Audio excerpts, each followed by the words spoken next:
My brothers and sisters, listen carefully. Some of the greatest transformations in your life will begin the moment you realize this simple truth. Allah doesn't isolate you to punish you, He isolates you to rebuild you. The reason so many people feel lost, overwhelmed, or broken is because they keep running back to the same crowds, the same habits, the same noise that is destroying their clarity. What you call loneliness might actually be Allah pulling you away from what's limiting your growth. And if you ignore that pull, you will stay spiritually stuck. But if you pay attention, your entire life can shift.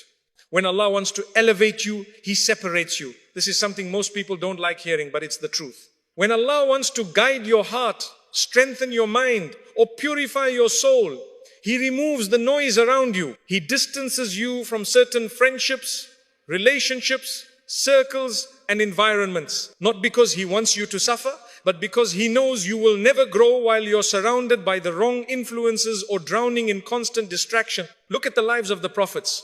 Before they reached their highest point, they all passed through moments of deep loneliness. Prophet Musa had to flee from his people and spend years alone before Allah brought him back with wisdom and purpose. Prophet Yunus found clarity and humility inside the belly of the whale, completely isolated from the world. Prophet Yusuf spent years away from his family, first in the well, then in slavery, then in prison, and it was that loneliness that shaped him for leadership. And our beloved Prophet Muhammad received revelation while alone in the cave of Hira, away from society, away from noise, away from the comfort of his daily life. Isolation is not accidental, it is preparation. You're no different. You also need moments where Allah removes the world from your ears so that you can hear your soul again. When you're constantly surrounded by people telling you what to do, who to be, how to live, how to think, you lose touch with who you actually are. You begin to live for approval, attention, and validation. And that destroys your connection with Allah faster than anything else. Sometimes the greatest mercy Allah gives you is silence, a pause, a distance, a moment where you're forced to sit with yourself and ask, where am I going? Who am I becoming? And where is Allah in my life? But what happens to most people? They panic. The moment friends stop calling, they feel rejected. The moment people pull away, they feel abandoned. The moment life slows down, they feel something is wrong. Yet the opposite might be true. Everything might finally be right.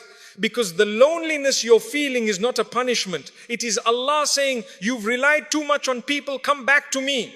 Being surrounded is easy. Being alone takes courage. It requires emotional strength to sit with your own heart without distraction, to face your habits, your flaws, your wounds, your mistakes. Many people avoid solitude because they don't want to confront these truths. They would rather stay lost in company than found in silence. They would rather stay distracted than healed. But you cannot build a strong relationship with Allah until you disconnect from the world long enough to hear Him. When you're constantly running to people, you stop running to your Creator.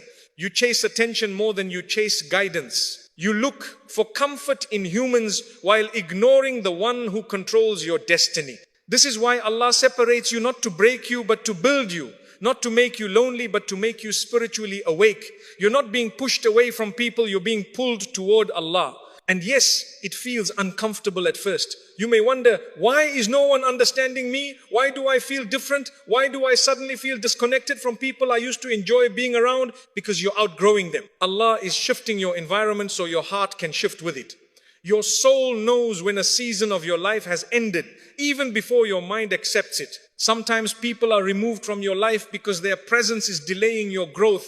Sometimes friendships fade because they were draining your spirituality. Sometimes relationships break because Allah heard conversations you didn't, saw intentions you couldn't, and protected you from what would have destroyed your peace. So instead of asking, why am I alone? Start asking, what is Allah trying to teach me through this? Because the truth is, you will never hear your soul until the world becomes quiet. And you will never understand Allah's plan until He removes the distractions blocking your vision. Some of your best decisions, your biggest changes, your greatest healing will come from moments where you had no one but Allah to talk to. And those moments aren't meant to make you bitter, they're meant to make you better. When you stop running from loneliness and start sitting with it, you discover things about yourself that you never saw before. You realize how much strength you actually have. You recognize how much Allah has protected you. You begin to appreciate the guidance you once ignored. You finally become honest with yourself, and honesty is the beginning of transformation. So don't fear being alone. Fear being surrounded by people who distract you from your Lord. Fear staying in circles that pull you away from your purpose. Fear depending on people who were never meant to carry the weight you placed on them. Your soul speaks the loudest when the world is silent. And that silence is often the place where Allah plants the seeds of who you are becoming. Embrace the isolation. It's not the end of your story, it's the beginning of your elevation. Most people run away from solitude because they are terrified of meeting themselves. They fear the silence because silence doesn't lie. When the world goes quiet, your real thoughts rise to the surface. Your regrets appear. Your pain becomes louder. Your weaknesses show themselves. And for many, that is uncomfortable. So they keep themselves busy. They cling to people. They scroll endlessly. They drown themselves in entertainment. Why? Because if they stop, even for a moment, they'll have to face what they've been avoiding for years. But my brothers and sisters, if you don't face yourself, you don't grow. If you don't acknowledge your wounds, they don't heal.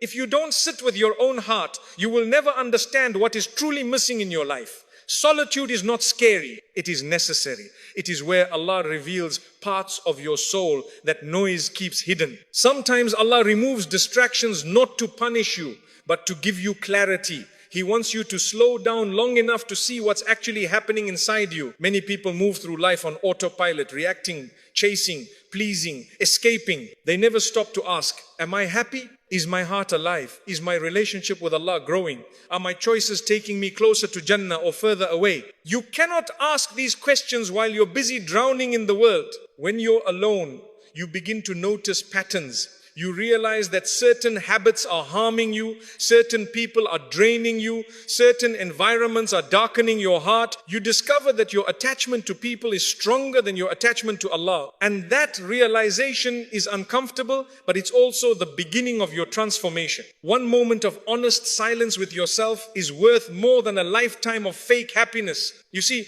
most people hide from solitude because they don't want to take responsibility. It's easier to blame others, to blame circumstances, to blame life. It's much harder to look in the mirror and say, I need to change. I need to do better. I need to fix my heart. But Allah loves those who are honest with themselves. Allah loves those who are humble enough to say, Ya Allah, I am struggling, help me grow. And that kind of humility is born in solitude, not in crowds. When you're alone, you reflect. You think about your past. You think about the mistakes you made. You think about the times you disobeyed Allah. You think about the opportunities you wasted. And at first, that reflection feels heavy. But slowly, it turns into repentance. It turns into awareness. It turns into a more mature version of you. This is why the heart softens in solitude. Away from the expectations of people, you finally get to be honest with yourself, and you discover that the one you truly need is Allah, not the world. People avoid solitude because it exposes their emotional dependency. They feel empty when they're alone, and they assume the solution is to bring more people into their life. But the truth is, your heart is empty because your connection with Allah is weak. No number of friends or relationships can fill a void that was meant to be filled by your Creator. The emptiness you feel is not loneliness, it's distance from Allah. And Allah uses solitude to close that distance. When you sit alone and your heart starts whispering, I need Allah, that is one of the greatest blessings you can ever receive. Because that whisper will eventually turn into a dua. And that dua will turn into guidance. And that guidance will turn into a new version of you.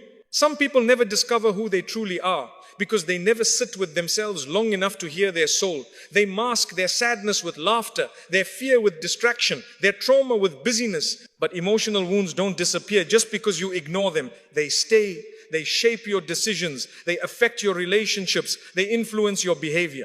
Solitude brings those hidden wounds to the surface so you can finally address them. It forces you to ask hard questions. Why am I anxious? Why do I feel empty? Why do I fear being alone? Why do I rely so heavily on people? What am I running from? And the answer to most of these questions is simple. You haven't spent enough time with yourself. You haven't spent enough time with Allah. You know the world, but you don't know your own heart. When you stop running from solitude and start embracing it, something powerful happens. You begin to understand your emotions better. You begin to see your triggers, your needs, your weaknesses. You become more self-aware. And self-awareness leads to self-improvement. You can't fix what you don't understand. Solitude builds emotional strength. It teaches you that you can survive without constant attention. It teaches you that you are capable of thinking deeply. It teaches you that you can rely on Allah even when there's no one beside you. And that independence, emotional, spiritual, mental, is what elevates your character. You become calmer. You become wiser. You stop overreacting. You stop chasing people. You stop begging for validation. You stop fearing rejection. You start valuing peace. You start valuing boundaries. You start valuing your connection with Allah above all else. That is the transformation solitude gives you if you stop resisting it. So don't be afraid of being alone. Be afraid of never knowing who you could have become because you were too afraid to sit quietly with your own heart. Solitude is where Allah prepares you, strengthens you, purifies you, and reshapes you. It is not the end of your journey. It's the beginning of the real one. When Allah removes someone from your life, don't chase them. Don't cling to what Allah is gently pulling you away from. Don't hold on to people whom Allah Himself is detaching you from. Because when Allah takes someone out of your life, there is always wisdom behind it, even if you don't see it immediately. Most people struggle with this because they believe that losing someone means they've lost something essential. They think their happiness, their confidence, their stability, or their peace was tied to that person. But the truth is, if someone was truly meant for your journey, Allah would never allow circumstances to separate you.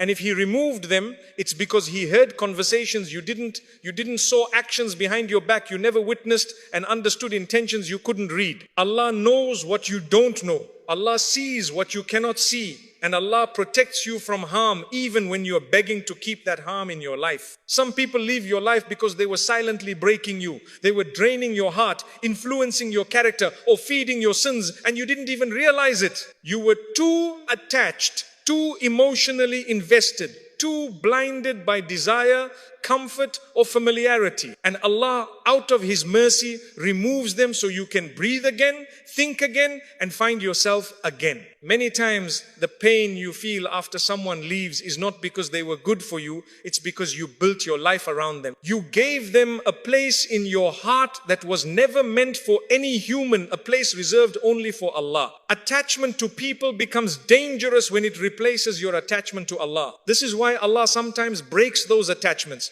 Not to hurt you, but to free you. To free your heart from depending on what was temporary. To free your mind from relying on someone who wasn't capable of supporting you. To free your soul from giving its value to someone who never appreciated it.